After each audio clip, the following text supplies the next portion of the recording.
ఒక ముఖ్యమైనటువంటి విషయం. ఎందుకంటే మనము తినే తిండి వల్ల, మన ఆహారపు అలవాట్ల వల్ల మనము జీర్ణము కాక, ఏదైతే తింటామో సరిగ్గా కడుపులో జీర్ణము కాక, మనకు మలమూత్రాలు సరిగ్గా విసర్జించలేక ఈరోజు చిన్న పిల్లవాళ్ళ కానుంచి పెద్దవాళ్ళ వరకు, ఇంకా బాలింతల్లో అయితే లేడీస్లో చాలా ఎక్కువ, 100కి 50 మంది కాదు 60 మందికి ఉండదండి ఈ కాలం ఆ జబ్బు. దానే హర్షమూలాలు అంటారు. మామూలుగా హర్షమూలాలు.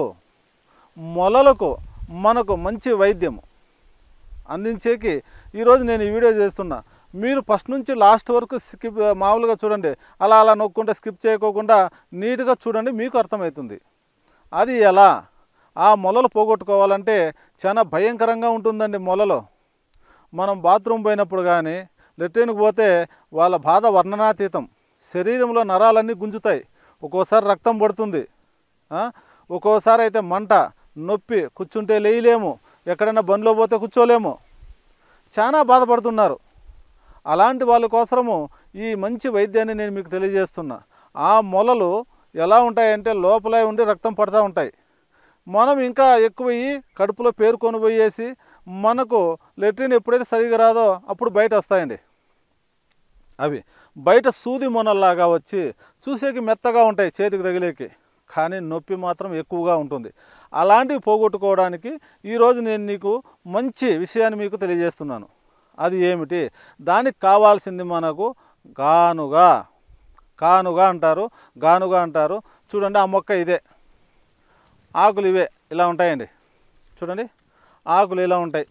ఇది కానుగా. ఇది పెద్ద వృక్షం అవుతుందండి, మర్రి చెట్టులాగా. చూడండి, ఇది ఆకులు ఇలా ఉంటాయి, కొమ్మలు ఇలా ఉంటాయి, మొదలు ఇలా ఉంటుందండి. ఇక్కడ చూడండి, ఇది మొదలు.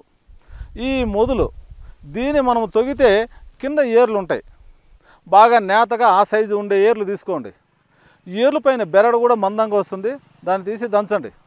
మీరు ఆ ఏర్లు బెరడు దంచేసిన తర్వాత దాన్ని ఏం చేయాలి? మనము ఆరబెట్టాలి, నీడన ఆరబెట్టేసి పౌడర్ చేసుకోండి.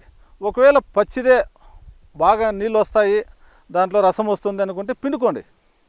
ఆ రసాన్ని పిండుకొనేసి దానికి నువ్వుల నూనె, దాంట్లో కొంచెం నువ్వుల నూనె కలపండి. నువ్వుల నూనె కలిపి బాగా రెండు మిక్స్ చేయండి. మిక్స్ చేసిన తర్వాత మనకు మొలలు ఎక్కడ వచ్చినాయో అక్కడ పూయండి, తగ్గిపోతుంది. ఇంకా కొంత జనానికి పిస్తులు అయి ఉంటుంది, తూట్లు పడి రక్తం వస్తూ ఉంటుంది, బొరియలాగా ఉంటుందండి, బొక్క పడిపోయి ఉంటుంది. ఆ బొక్కలేక కూడా అంతేనండి. దీన్ని తీసుకొనేసి లేదు చిన్న చిన్న ముక్కలు కొట్టేసి బాగా దంచేసి కచ్చా పచ్చాగా దంచేయండి. దంచేసి నువ్వుల నూనె లేకేసి, ఎందుకంటే నువ్వుల నూనె ఎంత వేసుకోవాలి, ఆ ముక్కలు ఎన్ని వేసుకోవాలి అని అడుగుతారు మళ్ళీ.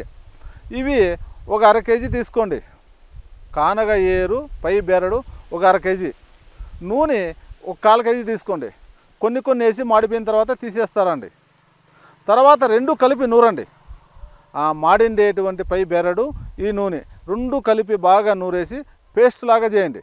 చేసి దానికి మనం పిస్తులా కూడా పోయొచ్చునండి, మొలలకు పోయొచ్చునండి.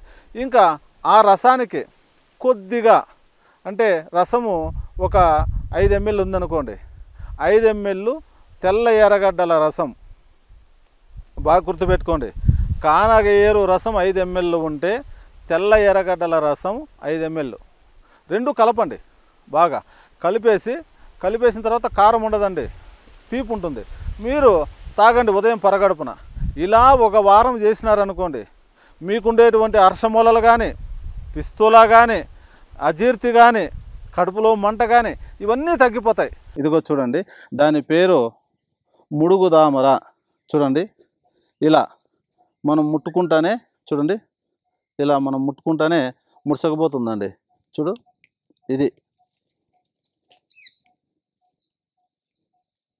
ఇదండి, మనం ముట్టుకుంటానే ముడుచుకొని పోతుంది.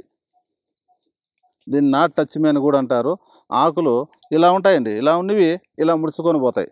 చూడు, మనము తగులుతూ ఉన్నట్లే కిందికి ఇలా ముడుచుకొని పోతాయి. దీని పేరే ముడుగుదామర అంటారు. ఈ ముడుగుదామరను మనం ఏం చేయాలి? మూలశంక ఉన్నవాళ్ళు దీనిని ఆకు తీసుకొని వచ్చి బాగా మెత్తగా నూరి, కంపలు ఉంటాయి జాగ్రత్తగా తీసుకోవాలి. మనం ఈ ఆకులను మెత్తగా సేకరించుకొని మెల్లిగా ఇలాగా ఒక్కొక్క ఆకు ఇలా సేకరించుకోవాలండి. ఎందుకంటే ఉన్నప్పుడు బాగా పెద్దగా కనబడతాయి, మన చేయి తగులుతూ ఉన్నట్లే, దానికి టచ్ అవుతూ ఉన్నట్లే, తాకుతూ ఉన్నట్లే ఇలా అయిపోతాయి. దీన్ని తీసుకొని వచ్చి ఈ ఆకును మెత్తగా నూరాలి. మెత్తగా నూరి దీంట్లోకి కొంచెం మనం పసుపు కొద్దిగా ఒక రవ్వ నెయ్యి వేసి బాగా నూరాలి. నూరిన తర్వాత మనకు ఎక్కడైతే మూలశంక మొలలు ఉన్నాయో అక్కడ వేసి కట్టేయాలండి. రాత్రిసేపు కట్టి రాత్రిపూట పడుకునేటప్పుడు కట్టుకొనేసి ఒక 2 గంటల తర్వాత తీసేయాలి. ఇలా ఒక వారం చేస్తూ ఉంటే మనకు ఉండేటువంటి మూలశంక పూర్తిగా తగ్గిపోతుంది.